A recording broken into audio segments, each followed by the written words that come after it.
It was all go on transfer deadline day in January 2011. Another deadline day is upon us, with fans across the country hoping the team can bring in that one player sure to make all the difference this season. It is sure to be frantic, with fax machines, seemingly neglected for most of the year, whirring frenziedly as clubs scramble to get all the paperwork submitted in time to complete the deal before the 11 p.m. deadline. However, it would take something special to match the drama of what is arguably the best transfer deadline day ever. In late January 2011, defending champions Chelsea sat fourth in the Premier League table, some 10 points behind leaders Manchester United.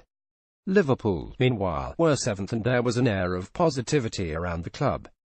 Not only had Fenway Sports Group replaced Tom Hicks and George Gillett as owners, they had also recently appointed club legend Kenny Dalglish as manager until the end of the season after a dismal first half to the campaign. Fernando Torres scored his final Liverpool goals in a win against Wolves. That good feeling soon went away when it emerged that Chelsea, keen to reignite the title push, were interested in signing Liverpool star striker Fernando Torres, and, perhaps more importantly, the player wanted to go. Torres made his desire to leave for Stamford Bridge official when he handed in a transfer request on the 28th of January. It was swiftly rejected by Liverpool, but it was clear that was far from the end of the story. The Torres, Carroll and David Luiz signings in 2011 feature among our classic January deadline day deals. The situation remained in the balance 3 days later on deadline day, and while other moves around the country were being confirmed, it wasn't until around 7:30 p.m., after various claims and counterclaims, that Liverpool confirmed that they had finally agreed on a fee with Chelsea for the Spanish striker. The reason it took so long for a deal to be agreed was that, by this stage, a third club had become involved.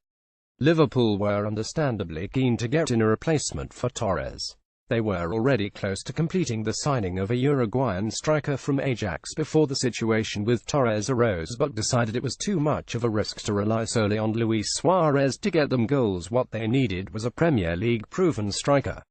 Andy Carroll had been in excellent form for Newcastle before his move to Liverpool. They settled on Newcastle's Andy Carroll, the big frontman who plundered 11 goals in the first half of his breakthrough season in the top flight. Reportedly, Liverpool wanted £15 million of the fee they received for Torres as profit, after they had acquired the Newcastle number 9. As a result, representatives of all three clubs were locked in negotiations over a deal for two players. The result was that Carroll hopped on a helicopter headed for Merseyside while Torres made his way down to London. Carroll's move to Anfield was confirmed with just minutes to go before the deadline. The fee was £35 million, a club record. The striker joined Suarez, whose £22.7 million move was confirmed shortly before 9 p.m. To leave copied salivating at the prospect of a partnership capable of matching Toshak and Keegan. "It's a dream to be able to come and play here," said Suarez.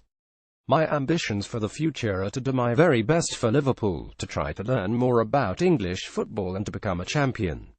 Photographers and fans swarmed Carroll's car as he arrived at Liverpool's Melwood training ground. Meanwhile, Dalglish spoke of how Carroll might fit in at the club. "He's a big lad but is very good on the deck as well. He has good feet. He's very strong in the air and he'll give us a bit of presence up front.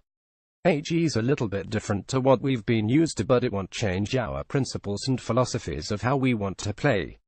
The player himself was also in little doubt that he could make the grade at Anfield. "Goals have always been in my game, so I'm very confident I can score for Liverpool," he told the club's official website.